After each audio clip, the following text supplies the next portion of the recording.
संविधान सन्मान सभेला प्रमुख मार्गदर्शन करण्यासाठी उपस्थित आमचे नेते आदरणीय बाळासाहेब आंबेडकर,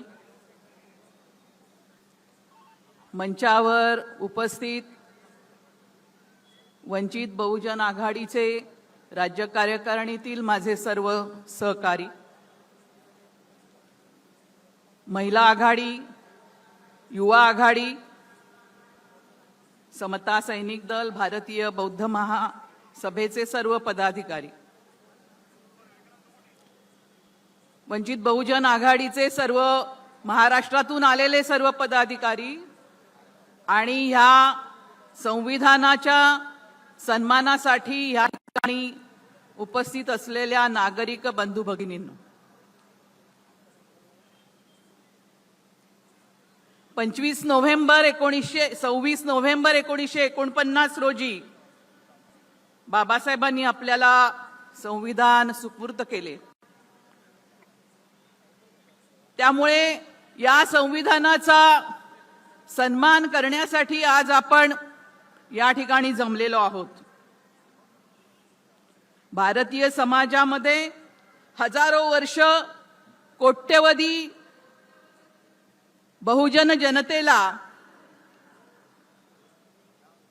मनुस्मृतीच्या बंधनामध्ये, गुलामीमध्ये ठेवलेलं होतं आणि त्यातून मुक्त होण्याचा मार्ग या संविधानाने आपल्याला दिला। आणि हा संविधानाचा मार्ग स्वीकारण्याचा निर्णय भारतीय समाजाने केला आणि 26 जानेवारी 1950 रोजी आपण हे संविधान स्वीकारून स्वतंत्र भारताची वाटचाल सुरू केली। बाबासाहेबांनी बुद्ध अँड हिज धम्म ह्या त्यांच्या पुस्तकामध्ये असं म्हटलेलं आहे की कुठल्याही समाजापुढे 3 पर्याय असतात। कुठली व्यवस्था स्वीकारायची याबद्दलचे 3 पर्याय असतात। एक पर्याय असतो अराजकाचा, दुसरा पर्याय असतो हुकुमशाहीचा आणि तिसरा पर्याय असतो धम्म आणि त्याच्यासोबत कायद्याच्या चौकटीचा। आपण तिसरा मार्ग स्वीकारण्याचा निर्णय केला, परंतु त्यामध्ये खूप मोठी त्रुटी होती। संविधानाच्या कायद्याची चौकट आपण स्वीकारली, परंतु प्रज्ञाशील आणि करुणेच्या मूल्यांवर आधारित नीती धर्माची किंवा धम्माची बैठक ह्या आपल्या वाटचालीला नव्हती। आणि त्यामुळे आपण आज बघत आहोत ज्या परिस्थितीमध्ये आज आपला देश उभा आहे, त्या परिस्थितीमध्ये आपण यामुळे आलेलो आहोत की एका बाजूला आपण संविधान स्वीकारलं तरी या संविधानाची अंमलबजावणी करण्याची अधिकार ज्यांना दिले ते मनुस्मृतीच्या व्यवस्थेवरती विश्वास असलेले उच्चवर्णीयच राहिले। बाबासाहेबांनी 27 साली मनुस्मृतीचं जाहीर दहन केलं। त्याआधी 2 वर्ष म्हणजे 1925 साली मनुस्मृती हे ज्यांचं ब्रीद आहे अशा RSS या संघटनेची स्थापना झाली आणि याला पार्श्वभूमी होती ती म्हणजे 19व्या शतकामध्ये ज्यांनी सामाजिक क्रांतीचं शिंग फुंकलं, रणशिंग फुंकलं, त्या ज्योतिरावांच्या चळवळीनंतर संपूर्ण देशामध्ये या देशामधला जो बहुजन आहे त्याने जागृत होऊन या ठिकाणी एका सामाजिक क्रांतीची सुरुवात झाली। बहुजन समाजामध्ये आणि वंचितांमध्ये ही जी जागृती आणि परिवर्तन झालं त्यामुळे मनुस्मृतीची व्यवस्था धोक्यात आली आणि या सामाजिक क्रांतीमुळे अस्वस्थ झालेल्या ब्राह्मणांनी 1925 साली RSS ची स्थापना केली। स्वतंत्र भारताची वाटचाल सुरू करताना ही आरएसएस, तिला जवळजवळ अस्तित्व नव्हतं, तिच्याकडे कोणतीही ताकद नव्हती. परंतु आज आपण बघत आहोत 75 वर्ष झाली त्या घटनेला. या 75 वर्षाच्या वाटचालीनंतर जी कोपऱ्यात होती आरएसएस, ती आज दिल्लीच्या गादीवर बसलेली आहे.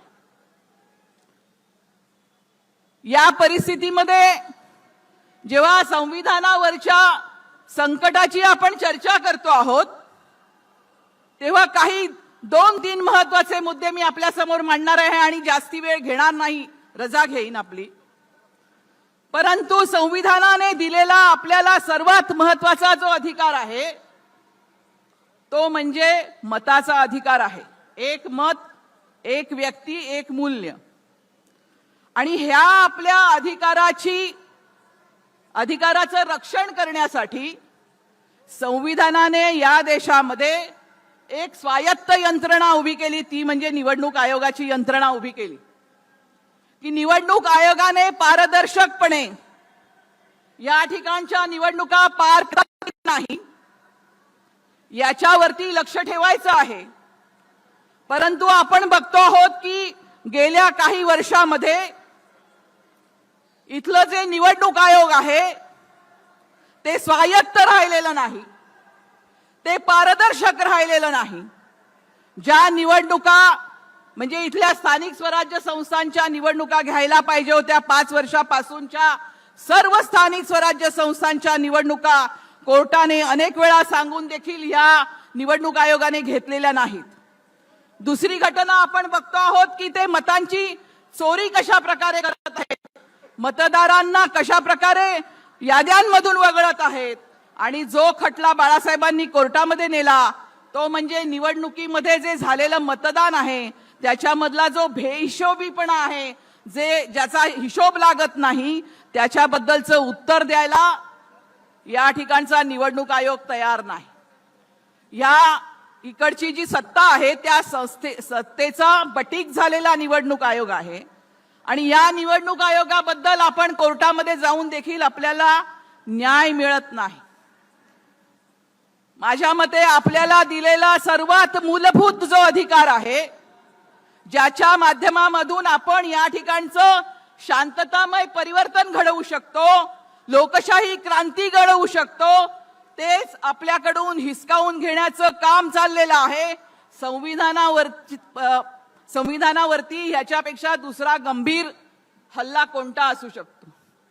दुसरा मुद्दा या ठिकाणी आणखीन एक असा आहे की जो विषय मगाशी आमच्या ओबीसी नेत्यांनी इथे मांडला, 2 सप्टेंबरला जो GR निघाला, कुठल्याही समाजाला आरक्षण देण्याचं किंवा आरक्षणाच्या कायद्यामध्ये बदल घडवण्याचा अधिकार कुठल्याही सरकारला नाही.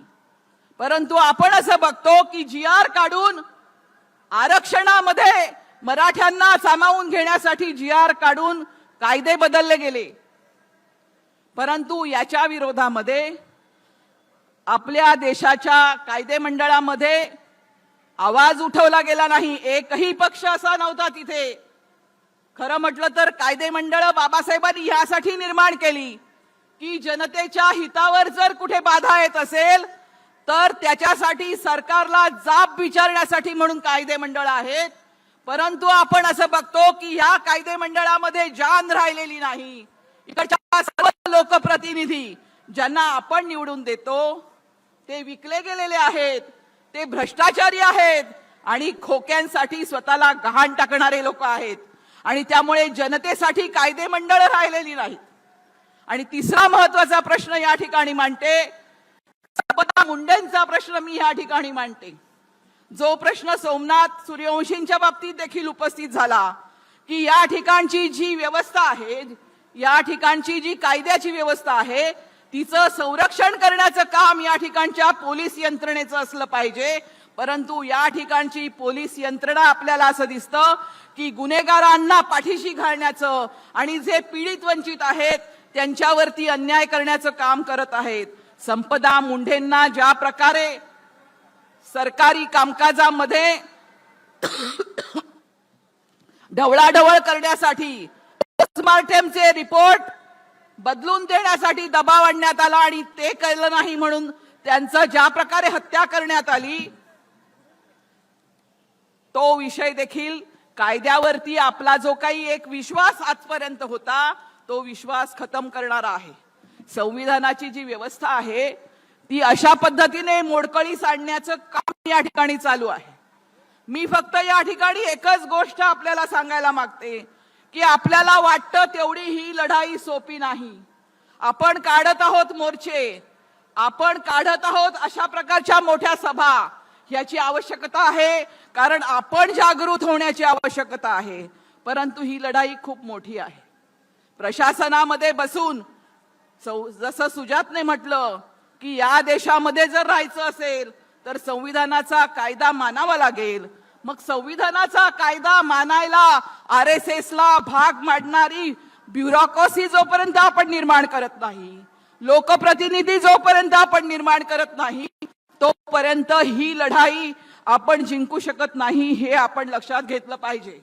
फक्त कायदे मंडळ आणि या ठिकाणच्या स्थानिक स्वराज्य संस्थांमधल्या निवडणुका जिंकून आपली लढाई संपत नाही. या लढाईसाठी खरं तर आपल्याला बाबासाहेबांना अभिप्रेत असलेला जो धम्मावरती आचरण करणारा असा माणूस आहे, हा माणूस आपल्याला घडवावा लागेल.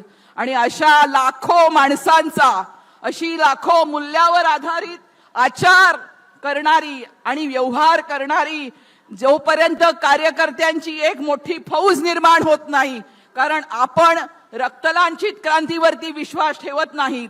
आपल्याला जर या देशामध्ये शांततेची क्रांती करायची असेल तर आपल्याकडे पैसा नाही, आपल्याकडे सत्ता नाही, आपल्याकडे संख्या आहे.